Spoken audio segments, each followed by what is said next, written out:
Hello and welcome to Ink in the Eyes. Did I startle you? Welcome. Today we're talking about Nomen Omen. Yep. I'm going to show you the cover now. A nice electric green. Is this It's YA? Volume 1, Total Eclipse of the Heart, which for everybody my age will make you sing a song. Turn around. I won't sing for you. You can. Give you. I don't know this I will. song. You don't know Total Eclipse of the Heart? Man, Who's it by? right, I'll text you that later. Wanderer, traveller on the sea of fog, you who have fallen in from the iron steed have abandoned the world that mortals can see. You who have left your life behind with acrimony, you are now part of the world that only few mortals can hear. Don't turn your gaze to the one who rode with you, fully lament that his heart screams from within his chest. Get away from the beauty of the lights that emanates where fragile, tender bones crumble fast.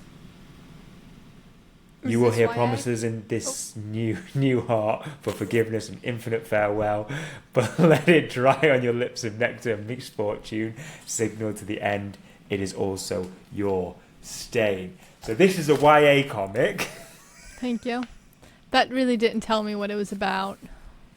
I just thought I'd give you a little listening. quote. I thought I'd start with a quote. Oh. But clearly it was boring. Book? Sorry. That is in the book. You saw me read from the book. Well, I couldn't see the book in screen. Was it on the back of the book? Oh. Nope. Okay. It's like that's the end. I'm confused. Beginning. Okay. I'd say we're about on page. Does she write the poetry? Who's the 11. quote by? The quote is just an internal poem.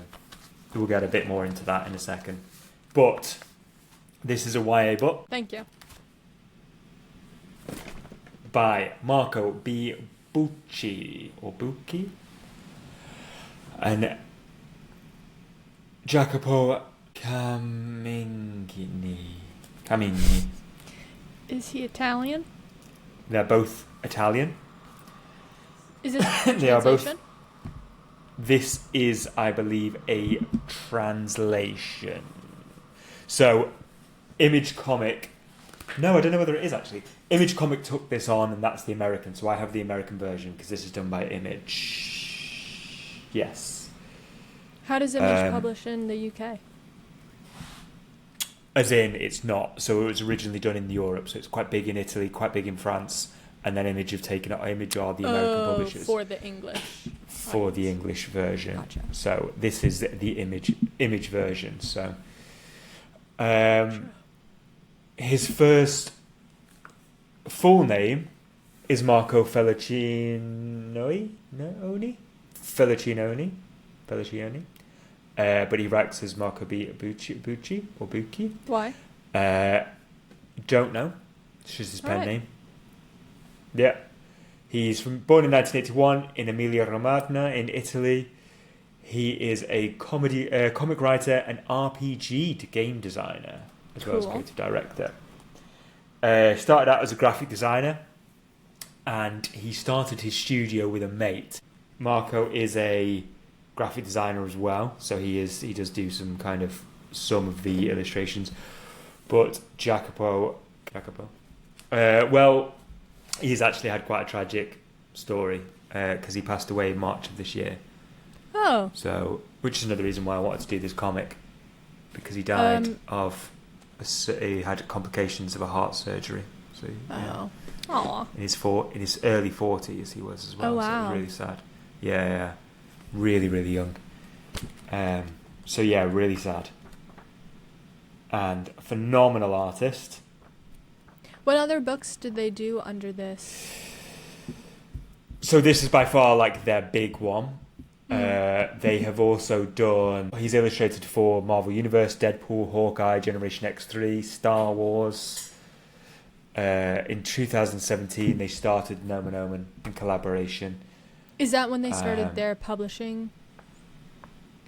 No, they started that quite early on, I believe. Oh, but they didn't do something together? Or it's They just did Nomen it. Omen was a later one. Okay. But I think Sorry, Nomen Omen is like misunderstood. their big known part. Yeah, that's their big hit, basically. This is the breakout one. It's an urban fantasy. Okay. It's magic, modern life, published by Panini Comics and later by in the US by Image Comics. So that's what I was saying before. Their stuff has strong LGBTQ plus themes and representations. She has 3 mothers in this, which gets into in a second. So what's the story? Who's the main character? What's the conflict? What does she want? This is where it gets a little bit into the critique, and Just tell me what it's about. I need some context to grasp onto. Okay, girl, this specific woman. The reason why it's a critique is because people have said that it's overly complicated and quite difficult to follow. That's the critique of the comic. Okay. So Okay. So what's the opening? I'm gonna simplify this. This woman Has problems due to the hole in her chest. So she has. So this lady is 21 years old. She has achromatopsia, which is she can't see colour. She can only see black and white, which is important because later on she can see colour, but she realizes that that is the magic, and so she can see like swirls and what I imagine like a synesthete, like she can see vibes and colour, but that's actually magic that she's seeing. This is hidden. So the colouring in it is phenomenal. Some of the illustrations as well are very, very, very good. So here is some of the black and white scenes. So normal life is within the black and white. And then you say normal life. Is there like a fantasy world? There is a fantasy world, and that's her going into it. Wowee. So that's the magic. So it's less of a fantasy world as the more they can kind of... It's still set within this modern urban, like an urban fantasy as it is, but there are parts of like dreamscapes where she falls into and they're coloured. So And whenever magic is happening, there's colour? Yes. So basically she has this car accident and then she's supposed to die, can't die. Somebody is like, oh my god, she must be a witch. Comes, steals her heart, finish him. To kill her or to steal her magic? To steal her heart, which does kill her in turn. Hence the whole... But why would someone want to steal a heart? So for her magic. Well, you don't really know that at the start, but you think it's because of her magic. Okay. But the bad guy is It's a like bit in it. Teen Titans Raven. Girl. It is a car bit accident. like Teen Titans Raven, actually. Yeah, it's kind of... I would say it's probably heavily influenced by that spot colouring, and then the part of coloured. Probably. This I think came out first. 2017? No, 2020. This came out.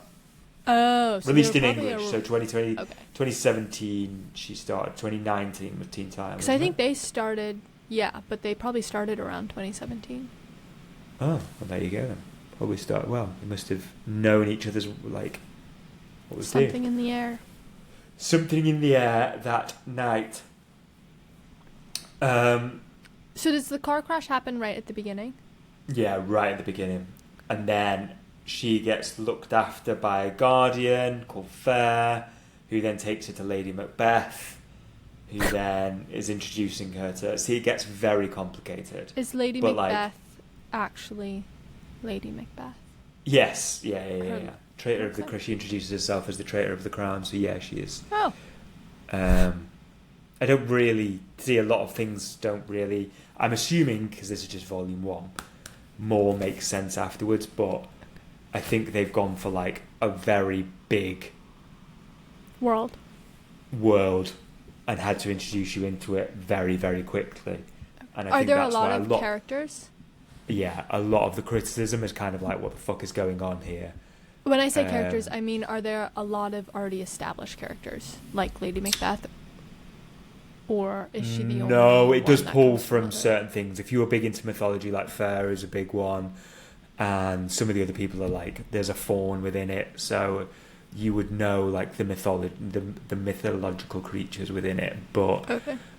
they don't pull from historical fiction, like Lady Macbeth or historical figures or what have Okay. you. So it's been comped with, or I was comping it with American Gods Oh, okay. by Voldemort. Okay. And it has the kind of fantastic vibe of Wicked as well. But the reason why the American Gods is just there's fuck tons of characters coming in and doing certain things, and Okay. it's a lot of a world to like take in very quickly. Hmm. And American Gods is a novel, so maybe that's a little bit easier to bring in. I don't know. Was that one of my favorite No. stories? Very good start of series. The first series is very good as a TV show. As a book, yeah, we saw I that was too. like, as a book, I was I'm not so. You know what? sold His on writing, this. I didn't like that much, but the ideas and characters he created were incredible. And so when they were translated to TV, it was amazing. But I think his actual writing style, I found quite stark almost. Yeah, I've only read a couple of his books, and obviously Sandman, but I haven't spent a lot of time like dissecting it. But yeah, like you say, for TV it does. But do we do an episode on Sandman? No. That's a shame. Should we do an episode on Sandman? Behind a cabinet too, so I can't even see them. Which makes me sad because they're like nice editions. Yeah. Well, I mean, I suppose the artist and the publisher shouldn't suffer. That was my thought too. Somebody being a total.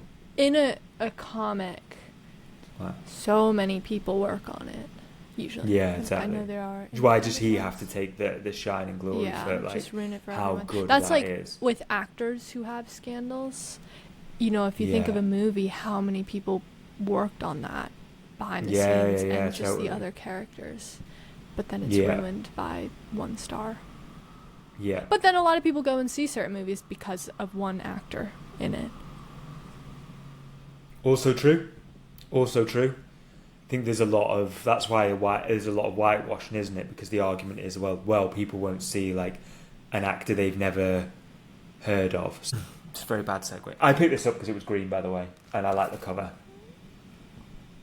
So I didn't know anything about this comic, but I was like, "That's fucking cool." As a cover, that is cool. Mm-hmm. It's kind of messy and full on. I'll give it closer, while still somehow making it visually impactful. Like you look at her eyes and her face, so strong. Mm-hmm. That this doesn't look doesn't pull attention. Like here is still where your attention goes. Oh yeah, I see. What so you mean. I thought it was really, really clever that then you look around it more as opposed to like normally I like quite simplistic covers and you know. However, my critique is not that it's overcomplicated. My critique is the sassy teen trope, which I have grown to despise. So the sassy teen trope. Sassy train. The sassy teen. Do you know when very you're watching? Like quiet though, so not like. Go ahead. Sorry, I've made this about me. When I'm watching. I'm quiet. Did you mean? No, me. Were you a sassy about teen? Me as a teenager. I was very sarcastic, but I was also very quiet, so I never would have like talked back to a teacher. That's so interesting. I Why? never would have thought you were sassy in any way, shape, or form. I would have thought you would be like being sarcastic. Good as gold. No, not at all. I mean, yeah, like in school, but I was also very sarcastic. Like to friends or family, I was very sarcastic. I can imagine you being sarcastic actually, because you are with me. Nothing's changed. Nothing's changed. She's just got older. So, what's a good example of it? So I've got down here Cher from Clueless, Holden from Catching the Rye, but these aren't perfect. Sassy, not like. It's when somebody is overly precocious when they're dialogue, and you see it loads. Oh, I don't think that's sassy though. No, well, hear me out. Okay.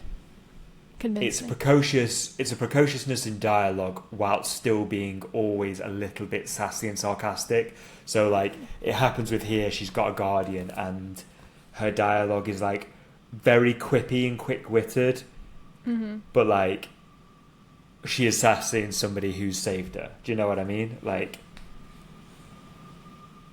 it is quite annoying to read. Okay. I'm not explaining it badly because I'm obviously If you explaining find it an badly example, because I thought that you were. that would help.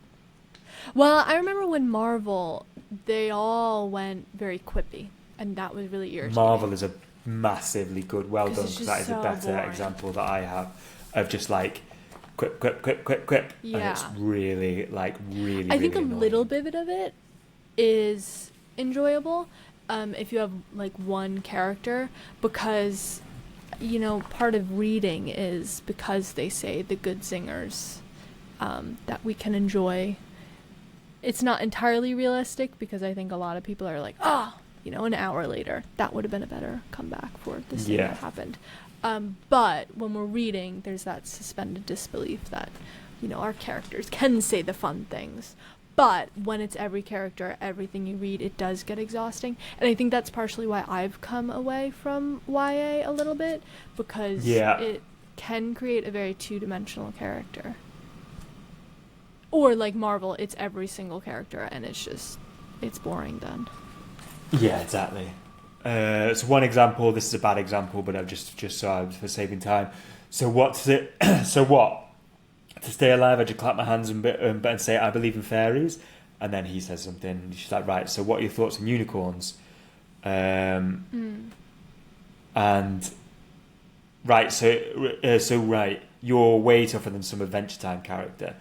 And it's just like, you don't need to speak to somebody like this. Yeah, it borders on disrespect. I don't know, it's just always insulting somebody, like, in a kind of precociously quippy way, and I'm like, you could just be nice to people, like you can just be nice to our fellow humans. I don't know, maybe I'm not explaining it well. It does also feel extremely overwritten, like you said. Like you do have suspended disbelief of being like, okay, well, I am following this person's life, and they're saying things that I couldn't say or that I wouldn't be quick enough to say, but it is a bit like, I can tell that this is written, especially in TV, because you get it a lot in that it feels like, you've taken me out of the reality, because I can see the writer behind this telling the actor how to, where it was like overly dialogued. I only watched one episode and it tripped me out, like watching it, because it was, well, some people praised it for how it was written because of the like speed and pace of how they were, whereas I was like, this is so obviously written. Fake. Oh, because, I know. Like, you can't. Gilmore the mind Girls doesn't work is a this little quickly. bit like that. Gilmore Girls, that's it. It's not a I kind of Gilmore enjoyed Girls, that was it. It though. Yeah, There some are people other loved things it. To me, it was just me. very much like, this is broken. With all due respect, I don't think you were the target audience. That's fair. Yeah, it is enough. too, just like kind of a cozy show. Like you're watching it, it's a good winter in this very fictional, like, happy town. Yeah. But yeah, that one is a very quick. She wrote The Marvelous Miss Maisel, and that one too is extremely quick. Oh, that's extremely that quick. one's won awards. I quite liked that. I watched the first That was series good. and I enjoyed it. Yeah. But because they're older, so you can kind of expect, and they're both trying to be like the manager. She's trying to be a comic. And they're both trying to be comics, so obviously, like, they're always trying to be like, everything's going to be well written, because all comics are writers, or all good comics are writers. And she is going to have, like, she's going to be practicing her delivery in her home life as well. So and I completely that kind of comes that into I give a lot more conflict. Yeah. And I would also argue all the characters are very distinctive. Like, they're all kind of quippy, but they all clearly have very distinctive personalities. Yes. Even our parents, like, are not comics and, like, not trying to be funny, but they have quick kind of with her back and forth. I actually quite liked that show. I forgot about that. Yeah. That was the same writer, and I would say it feels more grown up compared to Gilmore Girls. Yeah. The writing. Just the storyline in general, but I can see where she came from. Yeah. Yeah, that growth. My argument was, does it put teens on the back foot? If you're continuously watching all of these things where people are super smart and super funny and super fast, do you as a teen think, shit, I'm actually a bit of an idiot and a bit boring? Two things. Like if you're consuming this continuously, you're like, I'm not this clever. I remember having a chat with a friend of a friend. He's a nice lad, but he said that he was getting bored of human conversation because he was listening to podcasts so much and they were more like interested in structures. And I was like, that's not a good sign, buddy. That's, whilst I'm pro podcast and we have one, do talk to strangers about nothing. Like small talk is extremely important to society, I believe. Oh my God, yesterday in the cafe, people were so chatty. Oh, and that's really nice. It's like surface level conversations I was having, about coffee or whatever. But, yeah. Good. Yeah, it was nice. And I think I'm finding a new appreciation of small talk. Yeah. Yeah. It's really important. One person asked if it was my full-time job, and that made me sad. Why? Someone else asked if I was a student, because I'm too old to be a student now. They're not like, child, bright future. They're like, oh, this is your job. Yep. How do you afford this most expensive county in the country? I mean, that's one thing. But, like, I don't know whether America has gone through the thing in England where, like, cafe is seen as a real job now because coffee is like the pinnacle of how great we can make a coffee, and the pastry has escalated like beyond belief. Like we have phenomenal people who are obsessed with coffee are not coffee coming where I'm working. That's fair. Although I did tell someone I made a coffee and put cream in it. It was a pour over, and she was like, "This is the perfect coffee." I was like, "Oh my God, thanks."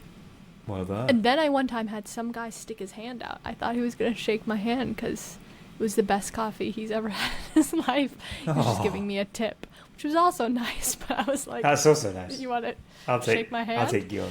And then I look foolish. Just shook it.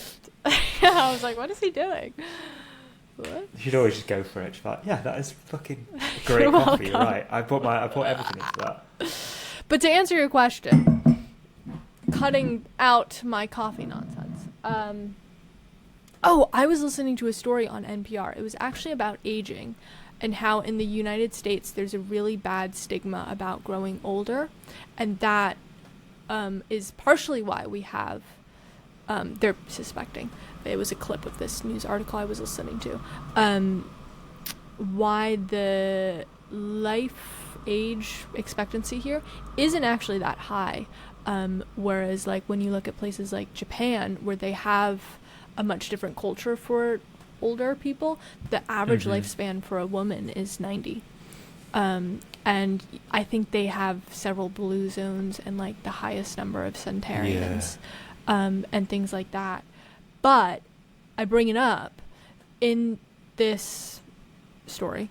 The guy was saying a lot of these age things, like retirement age, are made up within the last so many years, like lifespan. And like teenagers is a new phenomenon versus like if you go back to Victorian era, they didn't have this concept of a teenager. No, it came out in the 60s, yeah.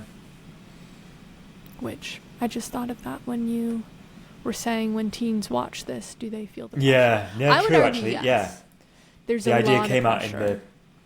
the 50s and 60s, and I think it started around San Francisco, the phrase teenager, I think. Really? I think it is quite a Beach interesting. Boys kind of vibe of like, Because I would say growing up, teenager always had a really negative connotation. Even when I was quite young. Youth. Yeah. The youth. That was the negative word in the UK when I was growing up. Those damn youths. Now I don't know what it is now because I'm not one. But yeah. Yeah. You're not. Yeah. Because they were like, yeah, when you're a teenager, you're going to be moody, you're going to be awful. And so, yeah, I think there's a lot of pressure. But then there's also the pressure to, like, get into college. And I know here where I grew up, a lot of pressure to be, like, the smartest in the class. Yeah. I mean, it's the worst time of your life. I don't understand people. I used to have teachers that were like, these are your best years. And now I look back and think, were you tortured for the rest of your life? Like, how are these your best years? You think you're completely, and you're so stupid. All you can think about is sex. It is like you have to think about your entire life within. You have to think of your entire life in university with like really, really impending, like disastrous consequences. All of your biggest exams in your life. Yeah, you're asking an 18-year-old to decide. Your skin is awful. Of their life. It's my skin was actually really nice through high school. Mine was okay, but most people's wasn't. Yeah. What was I going to say? Oh, yeah, to my mom's credit, she said high school is really rough. University's a lot more fun. High school is like being in your bedroom with every single person you know. And like anytime you pass gas, people know. I had an alright time in high school, I think. Like, honestly, you can have an alright time, but like to say it's the best time of your life. Yeah, that's quite bleak. Is insane. Like, is insane. You really need to get a hobby if that's the best time of your life. Like, pick up anything. Oh, reading, the adult needs to get a hobby. I see. Yeah, the adult needs to get a hobby. All these people need to get a hobby. Like, the best thing about it is your back doesn't hurt. That's great. My back didn't hurt. My back doesn't hurt now. Give it time. I'd like my back never to hurt. I know. We'd all like that. We'd all like our back never to hurt. That would be great, wouldn't it?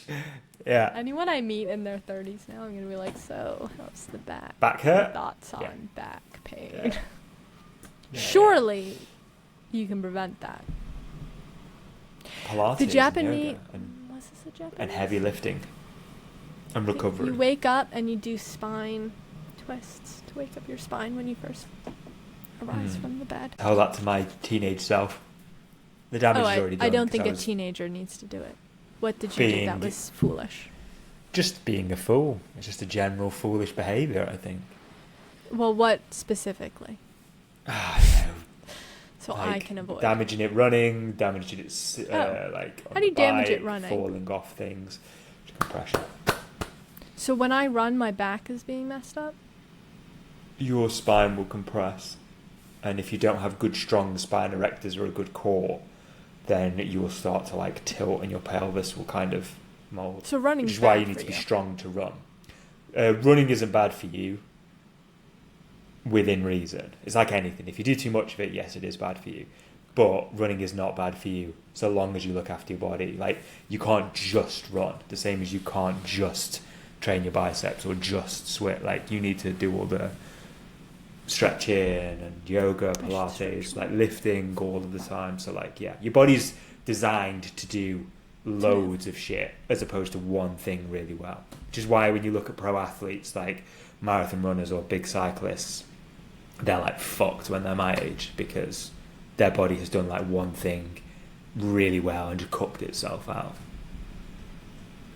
That's my tell me more about. Oh, thank you. I'll keep that in mind going forward. Please tell me more about the sassy teens.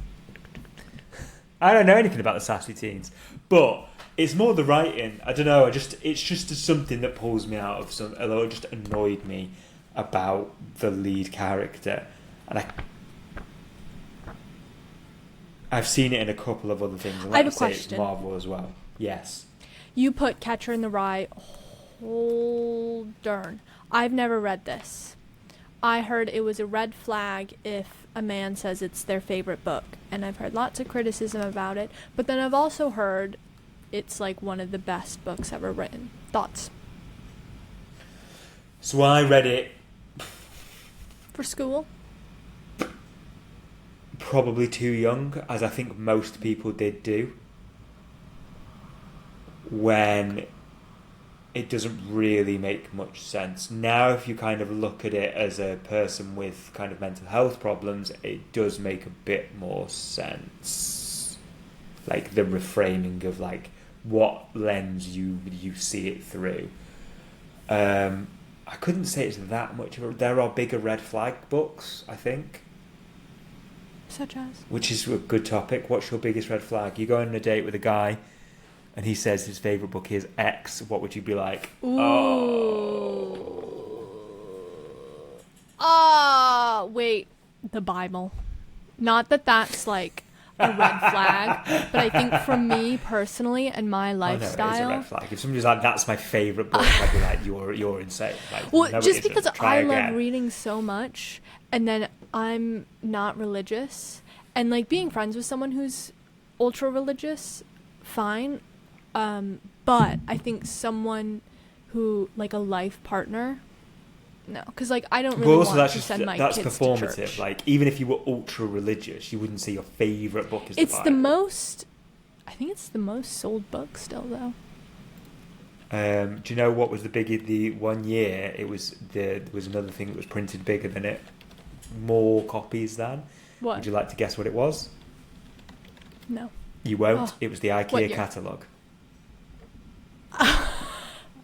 Yeah, more people read the IKEA catalogue. More copies were printed worldwide. Which I quite like. People are like, "Oh, it's the end of society." I'm like, "Why?" More people want cheap furniture for their home than, I kind of like that. Yeah, me too. But no, I mean that's so performative. Like, it's like when people say, "Oh, my favorite book is like." Oh, how else can I get in trouble? Dating on the app. Oh, not an app. Guardian Soulmate. So it was a dating website. Let's say. I don't think it started off as a website, but it became one. Anyway, every single man on it would say that his favourite author was Tolstoy. And I'd be like, that's so performative. It isn't. That's not true. That's not true. Another one. This might get me into trouble. As well as saying the Bible.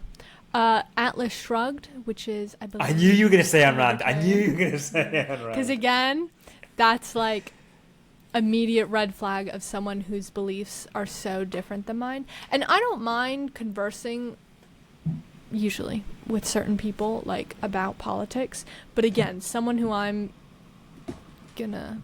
But I didn't even think that was like... I think that was adopted by the right. Yeah. I don't know if it was meant to be. I thought it was actually just about a Mardy guy who thinks he's... I haven't read it, but it is one of those books where like if someone says amazing, you're like, you're from a conservative, ultra conservative. Yeah, I feel like it's... But like the actual thing is like he's a Mardy misunderstood guy that no one can see as genius, which is the American that way, would irritate the hell out of me. Yeah. So I don't think it's a very good book. Also she was pro-choice. Have you read it? No. Was she? Too big. I can't be asked. What's your book red flags? Oh. So I did say to somebody who was dating that their favourite, maybe it was you, but it was somebody, and they said that theirs was the guy they were dating was Fight Club. And I was like, that's my... I think this was me. I was like, I love that book. But it depends. You have an immediate follow-up question of like, okay, what is your favourite thing about that book? Why is that your favourite book? Because there are two paths you can go down. One is correct. Tyler Durden, thank you. If you love like, oh, I love Tyler Durden and like I love that character, you're like, okay, well that's not great. Okay. I haven't read it. I've only seen the movie. It's a fucking good book. Like the ending is completely different. You know what's funny? We started watching the movie, and my mom fast-forwarded a lot of the violence and the sex, so half the movie. And then halfway through, she was like, all right, we're watching What's this something about? else. Yeah. And then the next day, I remember being like, just all day, I was in school, and I was like, something was weird about that movie. What? I just could not tell you what. But I was like, I didn't know what the twist was either. I was like, this movie was really strange. And then I got home, and my mom said the same thing. And she was like, you just want to fast forward to the end. And we start watching it again. It's like 5-10 minutes to when the twist is revealed. And we're like, oh my God. And like neither of us is insane. had any idea like what this twist was. And like both kind of had to like unconsciously realize something was really off about this movie. Yeah.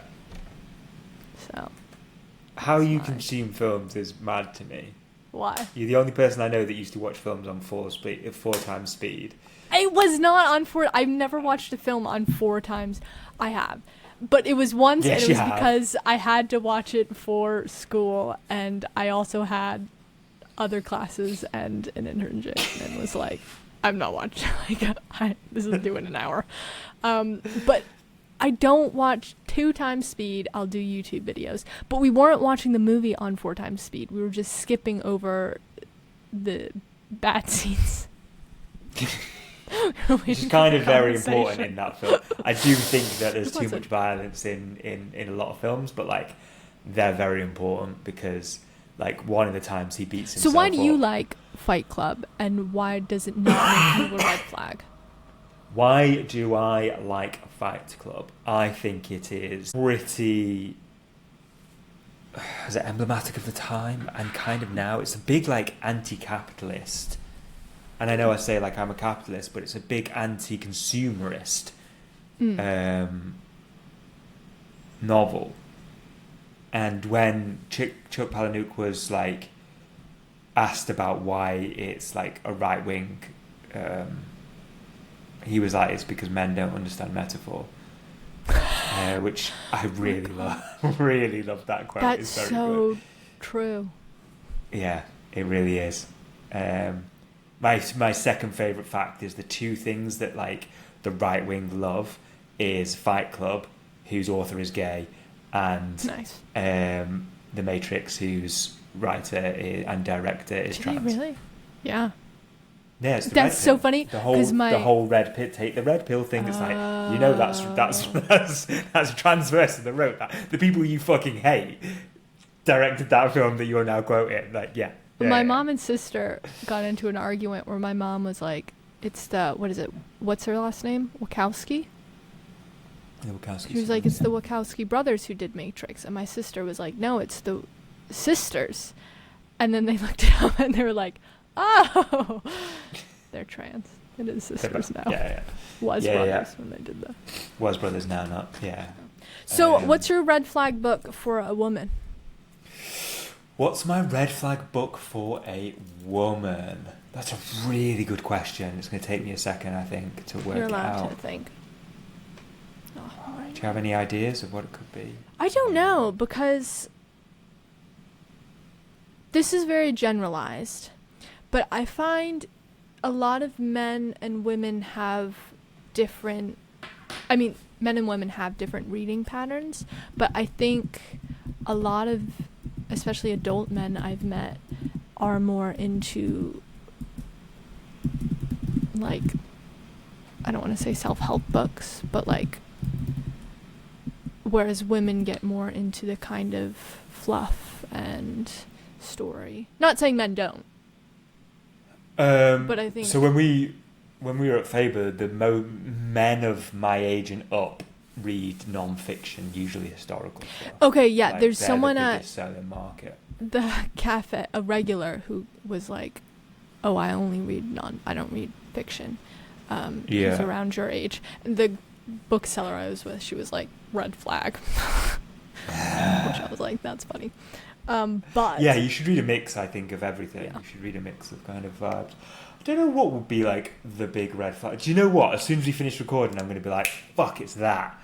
But I'm trying to think of what it would. I'm looking at my bookshelf, like, I mean, like, what makes me a red flag? What? Yeah. Oh yeah, there's loads of shit on mine. There's so many things of like. Like what?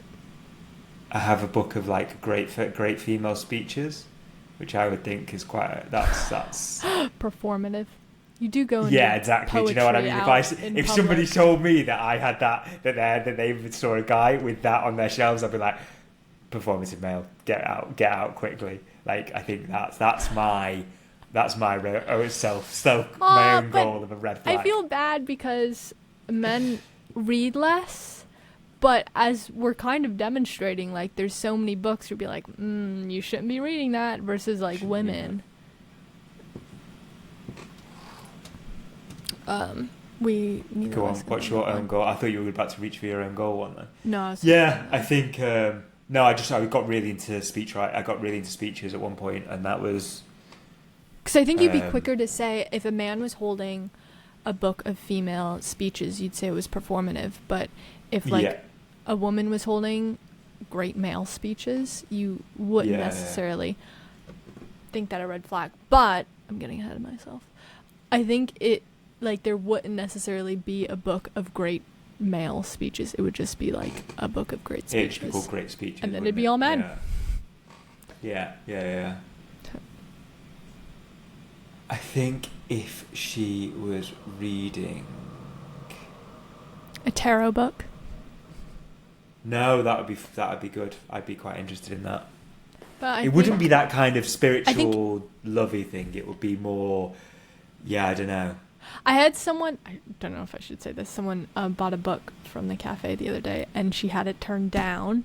I was so curious what it was, but I was like, I wonder if she's hiding this. Anyway, it was like a Jesus spiritual savior book. Because, like, as soon as I ringed it up, the title came up. And I was like, boring. Yeah. Cool. I think the performative version of that for a female, like the Great British Speeches, the performative female reading would be like if you were reading Jordan Peterson. It'd be like, you're not into that. You can't be into that for you. You're into that to look like you're an anti-woke attracting woman. the Do you know wrong what I mean? kind of man. 100%, I agree. But this is we're very much on a side when it comes to our views. True. Well, that's why I said tarot, because like a woman reading a tarot or an astrology book to a specific section of the population, that would be a huge red flag. 100%, yeah. Whereas I think mine would be more like your performative trad wife kind of vibe. Oh my God. I think that would be a bit like okay. There's a book called Yesteryear that's doing really well right now, and it's about an influencer who goes back in time, and I saw it because it was a free art copy at our store, and I was like, this is gonna annoy me so much because she's like, very performative, and then she gets sent back in time. But now it's gone now, but it's like everyone is saying this is such a good book, it's so much commentary, and so I'm so curious, but I also think it will annoy me. But now I kind of want to read it because I hear so many people talking about it. Yeah, I do read to like broaden my mind. I read from different walks of life and what have you, but sometimes I do too. I don't like getting annoyed. I know you do. I don't like getting annoyed at the books I'm reading. Yeah. Like, do you know what I mean? Well, if the writing's good, annoyed, I'm like, ugh. And she has a lot of commentary, like it could be really interesting. Like the book I just read, I was worried it was going to be preachy and too literary, but I loved it. I thought it was so good. I think there would be. She graduated from Faber too. Oh wow!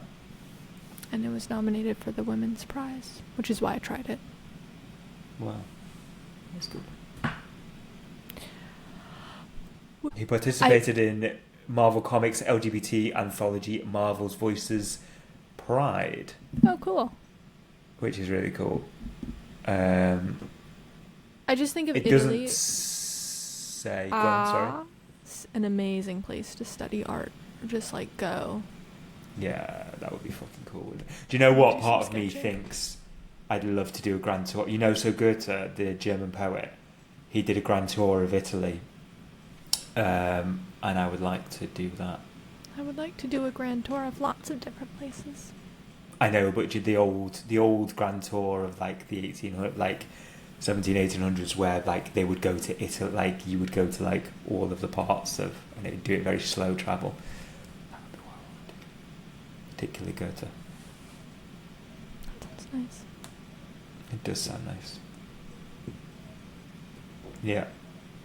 You may tell me more facts about your book. I don't know where he is trained. It just said he grew up in Bologna and began working in the comic book industry in 1998. Your birthday. So she gets magic from the car crash? She is magic. Just the whole time? She's magic. She is magic. Doesn't whole realise time? it. So it's kind of like it's kind of coming of age story. Like when she hits 21, she kind of then realises that like what she can see is her magic. So does the car crash affect her story other than the heart stealing? The heart stealing is the main. Is she going back to look for her heart? She is going to look for her heart. Yes. Can she not love? Is that why she's a sassy teen? No, I think the heart is more. So it says the end is Rebecca, and this is the baddie who steals her heart who's saying this. Rebecca, I feel your magic. Finally, you've chosen to save yourself. And there's an extremely good, well illustrated. I'm showing it to the actual computer screen, but I should be showing it there. Well illustrated finished splash page, which is phenomenal. Is the story finished? No, this is volume 1. No. Did they publish the whole series? I haven't actually looked up because it would make me sad. Yeah. I don't think it is finished though, because it's such a big comic. I don't think they could have finished in that amount of time. Oh yeah. So I really don't know what the next thing is, because I didn't.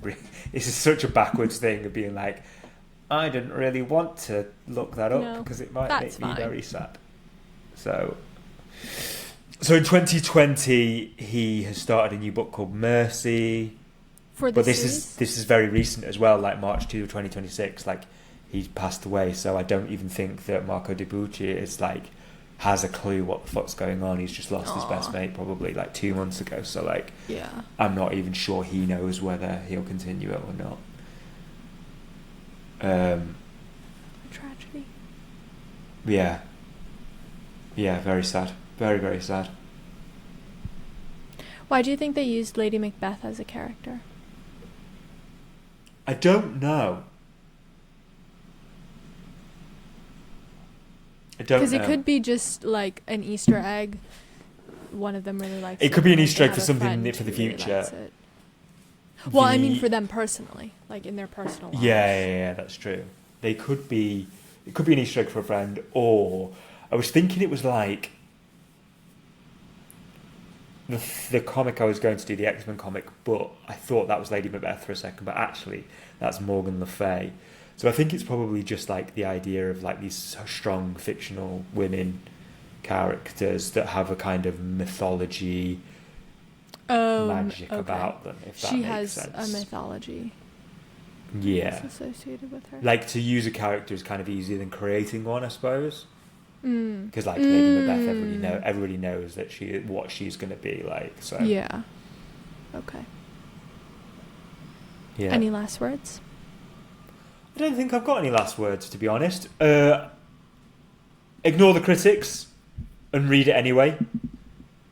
I think it is complicated and shitloads happens, but like, I enjoyed it. The only parts, like I say, the only bit that I was like, I'm not in, is a personal thing, which is sassy teen trope, or precocious teen trope. But some people love that. I was speaking to a friend yesterday, in fact, and said I was doing this episode, and they said that they quite liked that because like they could insert themselves as the lead, and more or less what you were saying is being like you could insert yourself as a lead and be like, that's me. Like everybody wants to be the hero in their story, don't they? Like everybody loves the hero.